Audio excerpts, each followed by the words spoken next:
We will focus tonight on Parshas Behar. On rather one of the psukim or a few of the psukim in Parshas Behar. Chapter 25, verse 10 is the focus that we're going to have, but we'll start a few verses earlier. We will speak about the Jubilee year. A concept, a very interesting concept that the Torah introduces, which finds its influence in many areas in civil law as well. The Torah reads as follows: you should count for yourself 7 sabbatical years. 7 years, 7 times. Close to Sfiras HaEmer. Same idea. 7 times 7. The days of these 7 sabbatical years will amount to 49 years for you. Again, close to Sfiras HaEmer. Should I repeat that? No, what does it mean, sabbatical? Sabbatical is a year of 7, a cycle of 7 years. Oh. Or a year of 7 years of Shemitah. Okay. What's at university? Professor had sabbatical 7 years too? It comes from Shemitah. Yeah. No, the sabbatical, it comes from that word of sabbatical. But it comes every 7 years? Mm-hmm. He's allowed to take it after 7. Is that what I have to say? Yeah. Okay. The following year, after the 7 times 7, the Torah tells us, commands us, you should announce the Jubilee year with shofar blasts in the 7th month, on the 10th of the month. What is that? So the Torah continues, on the Day of Atonement, you should sound the shofar throughout your land. To summarize, you have to count 7 times 7, 49 years. On the 50th year, you would announce it as a Jubilee year, as a Yovel year. This was done on Yom Kippur.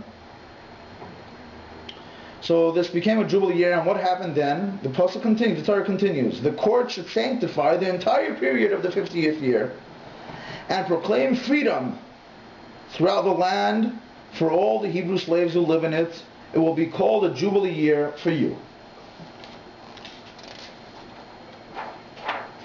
This is the 50th year. Each person's hereditary land allotted to his ancestors when they first entered the land of Israel should return to his possession if it has been sold. If it has been sold. Correct.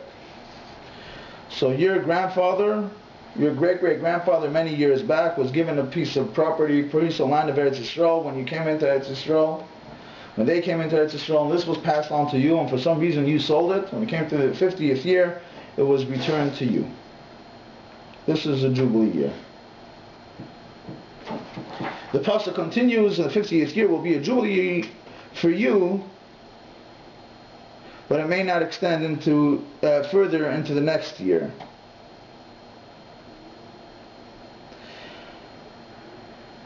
And the pasuk goes on, the Torah goes on to describe to us what happens in the Jubilee year. Basically, this is a Shnas HaShemitah. It's a time when the slaves go back to their, go free.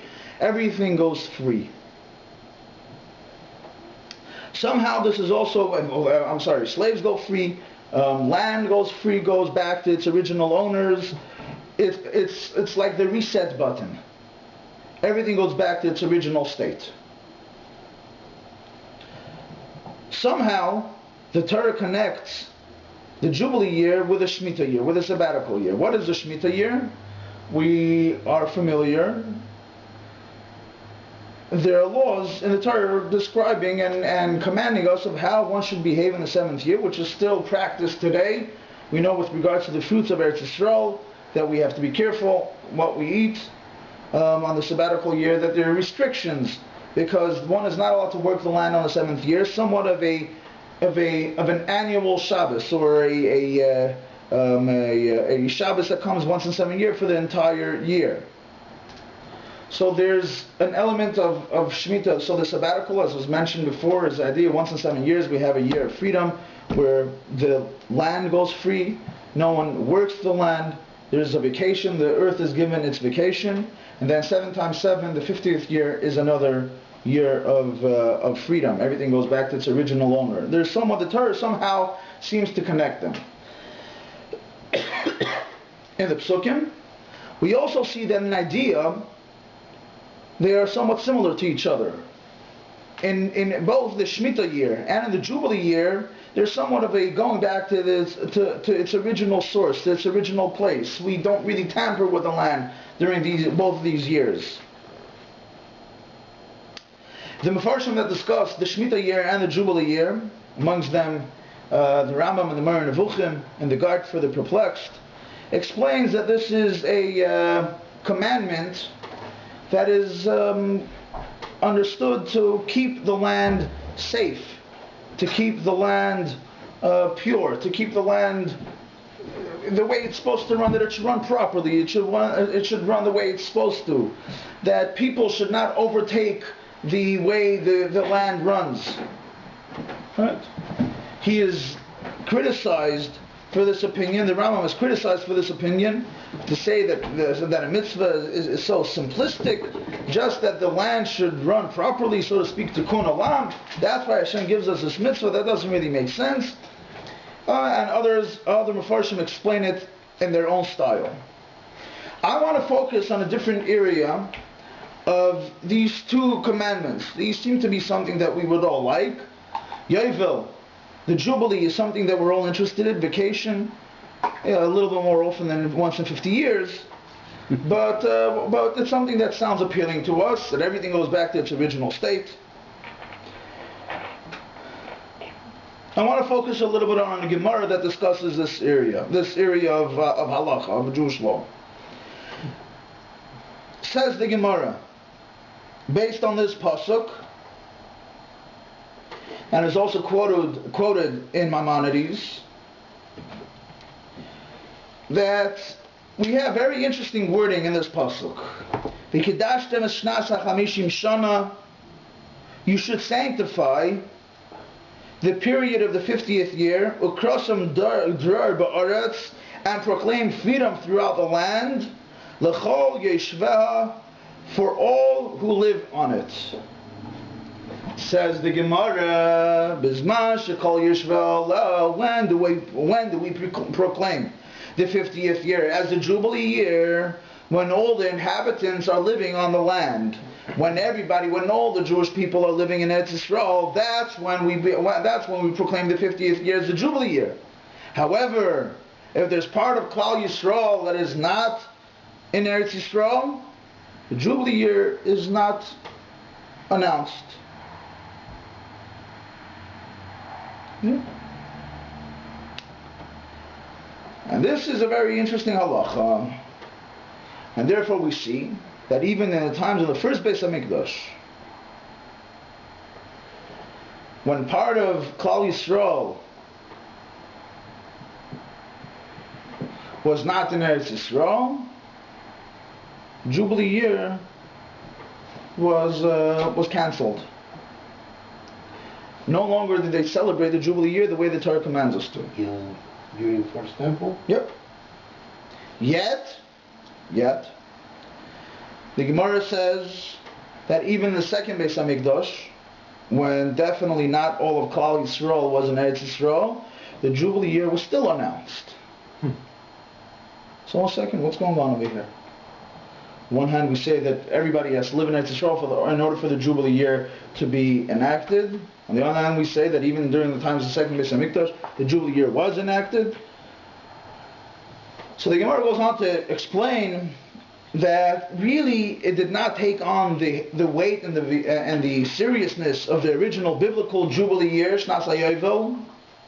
The only reason that it was celebrated, the Jubilee year was celebrated, was in order to count the 7 times 7. We have to know what the Shemitah year is, when to celebrate Shemitah. The Shemitah is a sabbatical when we're prohibited, according to Jewish law, to work the land in Eretz Yisrael that belongs to Jews. How do you keep track? A very good way of doing this was with the Yovel, you count 50 years. The first year after the Yovel was a Shemitah. So you count 7 times 7. 1 year is Yovel, the Jubilee, and the next year again you start 7, year number 1 of 7. Now I must point out in response to the eyebrows, that there was a difference between before the Beis HaMikdash was destroyed and after the Beis HaMikdash was destroyed. After the Beis HaMikdash was destroyed, the 50th year was the first year of the next sabbatical, of the next cycle. This was a very interesting difference.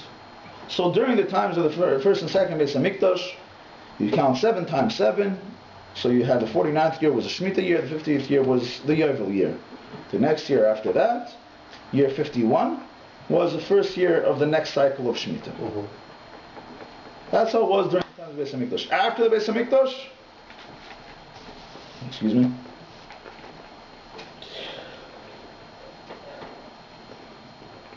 no longer was this system counted this way, but the Yovel year became part of the cycle of counting 7 years, counting the Shemitah. Not understood. Count number 50. Year number 50. Not so good in math. Year number 50. Is that the first year of the next cycle or not? And this was the difference between when the times of the Beis HaMikdash and after the times of the Beis HaMikdash. During the times of the Beis HaMikdash, the Jubilee year was an independent entity. You counted 49 years. Year 50 was the Jubilee. And then the next year was year number 1 of the next cycle of the Shemitah. After the Beis HaMikdash was destroyed, year 50 was year number 1 of the next cycle. There was no year 50. Really? Whichever way. The Yovel was announced. The Yovel was announced, but not not to make it an independent entity. So nothing very free? So nothing went free. Correct. It didn't have the legal ramifications, but it was yet announced. So does that mean that the Yovel kept moving further and further down? Correct. Correct. And how many years were announced? I'll leave that up to you. Maybe it's known. It definitely is known. I don't know the numbers. So we see over here a very interesting connection. On the one hand, there seems to be a very strong correlation, they seem to be very intertwined. The Shemitah and the Yovel on the one hand seem to be very connected. That we see that during the times of the Beis HaMikdash, the Yovel had to come after the Shemitah, and then after the Beis HaMikdash they came together. So there's somewhat of a connection and there's somewhat of a separation. To make this a little bit more complicated, and this is Gemara, the Gemara says like this, that in the times of the Beis HaMikdash, during the times of the second Beis HaMikdash that is, the reason that the Jubilee year was announced was in order to know, as I mentioned earlier, just in order to know the order of the Shemitah years. Which is in itself, if I could count to 50, can I not also keep track of 7 times 7, just cycles of 7? It seems to be a very strange way of a very strange reason to force us to count to 50. If we're just trying to keep track of the 7th years of the cycles of 7, so keep track of the cycles of 7. We do weeks, we do that pretty well. Yeah, we do it without the Yovel. We do weeks pretty well. We don't need an extra reminder of counting 7 days to a week. Somehow, the Chachamim felt that it was important to have a 50th year in order to create somewhat of a cycle, of a structure, of keeping these 7 times 7. I'll ask everybody to turn their Mozarts and Bachs off. Somehow the Chachamim felt during the times of the Beis HaMikdash that it was important to have the Jubilee in order to keep the Shemitah cycles in order.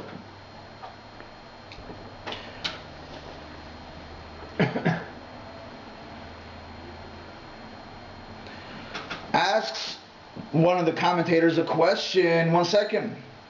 We know it says, there's another place in the Talmud where it says that in the time that you don't celebrate the Yovel, if you don't do the Yovel with all its halachas, with all its laws, you also don't do Shemitah. There's no obligation to keep the Shemitah if you don't keep the Yovel. So 1 second, you're keeping the Yovel in order to keep the Shemitah, but we don't keep the Shemitah if you don't keep the Yovel. So what is this? What is the reason for keeping the yovel? And this starts a very interesting dispute between Rashi and Tosfos and a number of the commentators, which leads us to a discussion whether the Shemitah is a daraisa, is a biblical obligation, or is it a rabbinic obligation? So this is a very interesting dispute amongst the commentators of the Gemara. I'm not going to get too enmeshed in that dispute. I want to focus on this idea of the Shemitah and the Yovel. So once again, we see that they're very much connected. There's a Talmud Yerushalmi that says, in Jerusalem, a Talmud that says that if you don't celebrate the Yovel, you don't celebrate the Shemitah.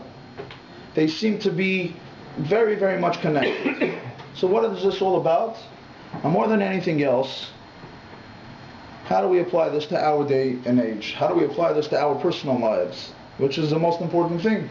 The Torah is not just teaching us agricultural laws. The Torah is not just teaching us what to do or what was done. The Torah is not just giving us historical background of what was done in the Beis HaMikdash, or what was done with fields during the times of the Beis HaMikdash. The Torah is giving us instruction how to live our life. So what does this mean to us? We know that a human being was created. The Hasidic approach and Kabbalah teaches us that a human being was created in order to serve his Creator. This is something that's mentioned in the Mishnah, but the Chassidus and Kabbalah emphasize this a lot. That a person was created in order to serve his Creator. Your whole purpose of being is in order to serve Hashem. Your whole purpose of being is making this world a beautiful place to fulfill the will of Hashem. Part of fulfilling the will of Hashem, in order to fulfill the will of Hashem, you have to study Torah, because that's what Hashem wants you to do. You have to keep Shabbos, you have to keep kosher, and so on and so forth. You have to constantly challenge yourself and constantly work on refining your character, refining your personality, becoming a better person and a better individual, better human being. This is what it's all about. I say this, one could say, well, obviously, that's what it is. Well, it's not so obvious, because for some, or one might argue that really the reason that we have to live the way we're supposed to is in order to get certain rewards from Hashem, in order to go to Gan Eden, which is true, but that's not according to what Chassidus teaches us and what is found in many other sources.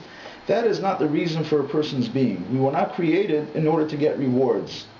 We were created in order to do something. As the Mishnah teaches us, I was created only in order to serve my Creator. This is why I was created. I was created in order to do something, in order to accomplish something. This idea becomes quite problematic for people. If it's problematic because it's difficult. Rabbi Emanuel Shachat once said something that I found, says many times things that I find very interesting, but one time he said something that when the Rebbe started the Mashiach campaign, the intense Mashiach campaign in 1990, 1991, so there were different people and different groups of people that had issues with it, for this reason or that reason or the other reason. So Rabbi Emanuel Shachat said something very interesting at that time. He said, why is it that people have a problem with this? And he said his explanation was, because if it's true that Mashiach is about to come, then I have to do something about it. If somebody, I remember his analogy, so he was speaking on Crown Heights, and he said, if somebody came to you and he said that the Brooklyn Bridge just came down. No, that the Brooklyn Bridge was just destroyed. This is before 9/11, so such words were not were more distant. But he said, if somebody came and told you that the Brooklyn Bridge just fell down, so your first reaction would be, no, it can't be, no, impossible. But if the person says, yeah, I'm serious, it really fell down. So after a while, Okay, fine, fill them. No. But if somebody tells them Mashiach is coming, no, it can't be. Mashiach is about to come. It can't be. Why not? Because if I really believe that Mashiach is about to come, then I really have to start doing something. I have to change the way I behave. I have to behave the way Hashem wants me to behave. This is... We'll take questions after. This is a huge, huge issue. And if I take Hashem seriously, if I look at my purpose of being, if I look at my purpose of creation seriously, if I take this Mishnah seriously, then I have a huge challenge ahead of me. A very serious challenge. Because I must confess, I know this is on camera, but I must confess that I don't necessarily always live my life with this mission statement, with this objective of constantly serving my Creator. Constantly, every thought, every speech, every action, every reaction, every desire, every feeling, every emotion, every attraction, everything is only in order to serve my Creator? Could I say that honestly? I must confess that I don't at this point. So where does that leave me? What does that say about me? What could I do about it? And here many different people take many different approaches. Some people say, well, I'll never be able to do it, forget about it. Just try to live a healthy life and try to be a good man or woman and educate your children properly and, just, this is it.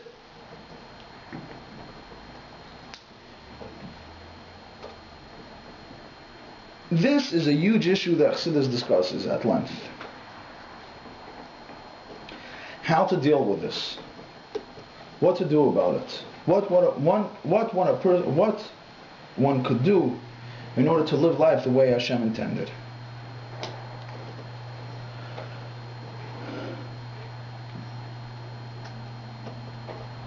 And this is where Shemitah and Yovel come into the picture. Chassidus introduces, or I won't say introduces, but emphasizes a crucial point, one word, called bittul. Bittul. I don't know of any translation for the word bittul. There are a bunch of translations that people use, self-abnegation, whatever, a bunch of things. I don't think it describes what bittul is. Bittul is that I realize that bittul even explaining it is a challenge. But bittul is doing the will of Hashem. As the Mishnah in Pirkei Avos says, Batal ritzoncha mipnei ritzonai. Put your will away on the side for the will of Hashem. Suspending your own will for the will and the desire of Hashem. This is bittul. Now there are two different types of bittul. There's a more human bittul, and there's a more angelic bittul. A human bittul is, well, you know what? I'm really interested in doing, I have a different agenda other than the agenda of Hashem. I have something else in mind. I really want and I desire different things. I'm attracted to different things that are not in line with what Hashem wants from us. This is the story of my life. Yet, I will behave the way Hashem wants me to behave. I will do what Hashem wants me to do. This is called a human bittul. Bittul hayesh. You still exist. You still have different interests. You still have your own agenda. But your behavior is in accordance with what Hashem wants from you. Not the way your animalistic soul wants you to behave. Now you'll say, well, that's not me. That's a different person. That's not, I'm denying myself. And Chassidus addresses this, and there are many pages dedicated to this subject. And the basic idea is that really your identity is Hashem. The essence of a person, the essence of a Jew is Hashem, and therefore doing the will of Hashem is not in contradiction with your identity, with your personality. On the contrary, it actually fulfills you. It actually makes you. You are actually being yourself when you're doing the will of Hashem. But the premise of it here is Bitul Hayesh. This is a human bitul where you remain the same individual, where I remain the same individual that I was earlier, yet I behave differently. I still might be interested and attracted and addicted to certain things, but I don't act on those addictions. I don't act on those attractions. My thought, speech, and action is perfectly in accordance with the way Hashem wants me to live. This is represented by the Shemitah. How is it represented by the Shemitah? The Shemitah comes around once in 7 years. And the Torah tells us something very interesting this week's parasha about the Shemitah. That every single year, before the Shemitah, a question comes up. And if you will say, what are we going to eat on the 7th year? A question, which is a very natural question, but it's a question that comes from a person that is not, so to speak, the perfect believer. He's not an angel. It's a person that has a mortgage to pay, and has a credit card that he has to take care of, and he has electric bills that he has to deal with, and he has to go to work. There's no free check that comes into his mailbox once a month, enabling him to fill out whatever amount he wants. He's a person that lives a really normal life. And this person, and then it comes the 7th year, and the Torah tells him he can't work on the 7th year. So he says, oh, 1 second. How am I going to support my family? What do you mean don't work? What do you mean don't open your store on Shabbos? That's where my main business is. And then this is this person on the Shemitah. What do you mean don't work on the 7th year? What am I going to eat? And the Torah tells him, don't worry. Hashem tells him, Hashem assures him, don't worry about it. I'll take care of you. I take care of you all the time. I'll keep taking care of you on the 7th year as well. And according to many commentators, this is the reason that we have the Shemitah. In order to instill and in order to engrave in the mind and the heart of the individual that Hashem is our source of sustenance. Hashem is the source of our livelihood. Hashem is the source of all the blessings and the goodness that we have in our life. Yet, the Torah addresses this person because this is an individual that is challenged. He's faith challenged. Just 7 years ago, he knows that he had the Shemitah, and he knows that he wasn't able to work his field, and he knows that he survived, because the proof is that he's back again. Yet, he still has the same question. He knows that Hashem took care of him 7 years ago. He knows that he survived for the past 7 years. He knows that his father and grandfather survived during the Shemitah year, and yet, when it comes a time when the Torah tells him, stop working, he says, oy vey, what's going to be? Who are we talking about over here? This person that remains with his challenges, with his difficulties, yet he acts in a way of bittul. He doesn't say, okay, fine, you know what? I have to take care of myself. I'm taking the law into my own. I'm just going to continue plowing the field. He's ready to stop, but he's concerned. He's nervous. This is one level of bittul. And then there's another level of bittul. Like a monk, right? The yovel. The yovel is, there's no statement. There's no question. There's no comment. 1 second. We just have a Shemitah that everybody's worried about. What happens the 50th year? Why are we not worried about the 50th year? But the reason is because on Yovel we're addressing a different element of the person. It's the human being when he reaches a certain state of understanding, of appreciation, that not just are you behaving the way Hashem wants you to behave, but you feel and you think the way Hashem wants you to behave. And therefore, if Hashem says no work, I'm not even interested in working. What's going to be with my family? He's a big God. He'll take care of everything. He took care of me up until now. He'll take care of me further. It's not just controlling my behavior, but it's a different way of looking at things. It's a different way of approaching things. In Hasidic terminology, this is called bittul b'metzius. The first one, the human bittul, so to speak, that we coined human bittul, is bittul hayesh. You exist, you have your own issues, you have your own outlook, your own approach, yet you're going to suspend, you're going to behave the way Hashem wants you to behave. Bittul b'metzius is that your whole existence is perfectly in line with the way Hashem wants you to behave. Excuse me.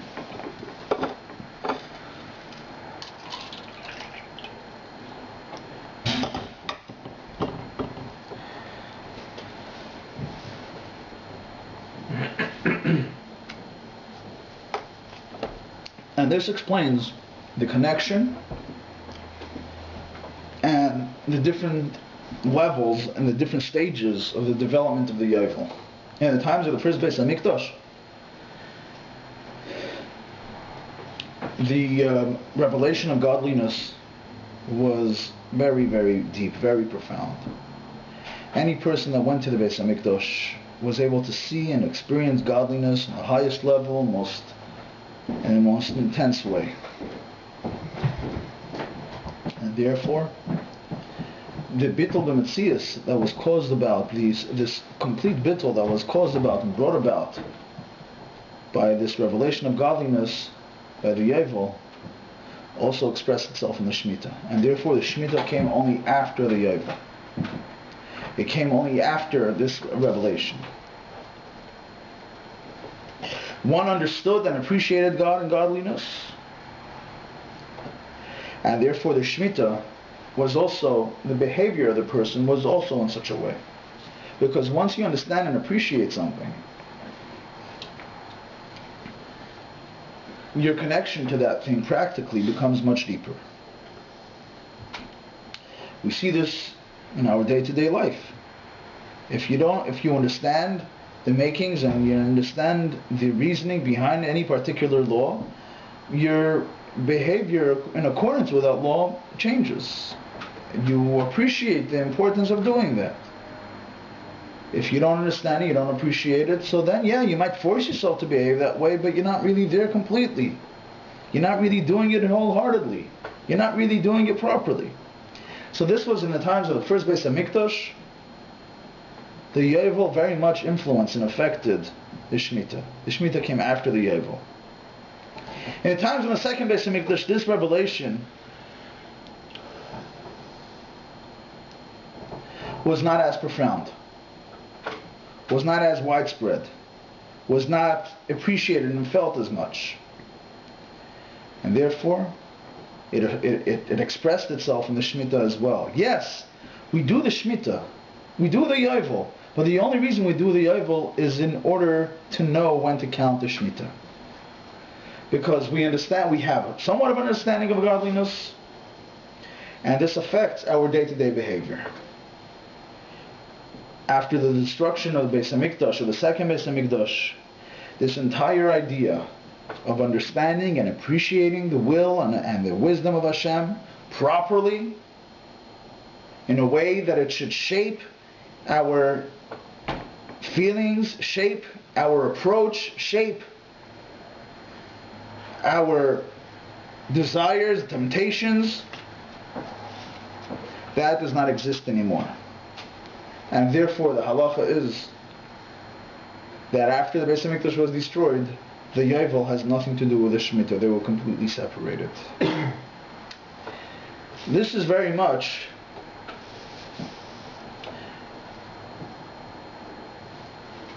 a crucial point that is very important for us to understand and to appreciate today. The more one learns, the more one understands, there are a number of reasons for studying Torah. One studies Torah in order to connect to Hashem, because studying Torah is a mitzvah. It's a commandment that we have to do.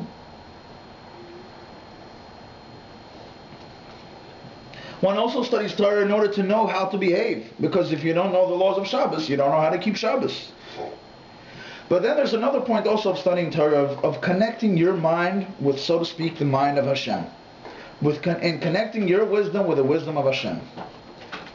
That your entire approach of the way you look at life and the way you approach life and the way you approach the different areas and different challenges that each one of us faces should be the way Hashem wants us to approach them, the way Hashem looks at them. And only when we study Torah properly, and only when we make Hashem a real reality in our life, and only when we connect to Hashem in this way, are we able to approach our issues and challenges in life this way. Chassidus very much discusses this idea of Hashem and understanding Hashem and trying to appreciate Hashem on many different levels, intellectually, emotionally, practically. What is the point of this? Not just that we perform mitzvahs, but that everything we do, that we eat, the sleep that we take, the resting that we do, the walk that we take, the leisure time that we have, that everything that we do should be in line with the way Hashem wants us to live. This is bittul b'metzius. Bittul b'metzius is not that the person is destroyed, but that the person is elevated. To a higher way of living, to a higher way of approaching something. It's a level of maturity that brings out the best in the person. Therefore, the mitzvahs, the halachas, the laws of Shemitah and Yovel are not just about some historical facts of the way some type of laws were implemented 3,000 years ago and 2,000 years ago, but they're very much the laws of our life. What type of connection we have with Hashem. We see over here also expressed an idea that we mentioned a number of times, how halacha is very, very much influenced by spirituality of Judaism, the ruchnius of Judaism. But this, to conclude, emphasizes to us the importance of studying, and studying properly, and studying seriously halacha as well as chassidus. Thank you.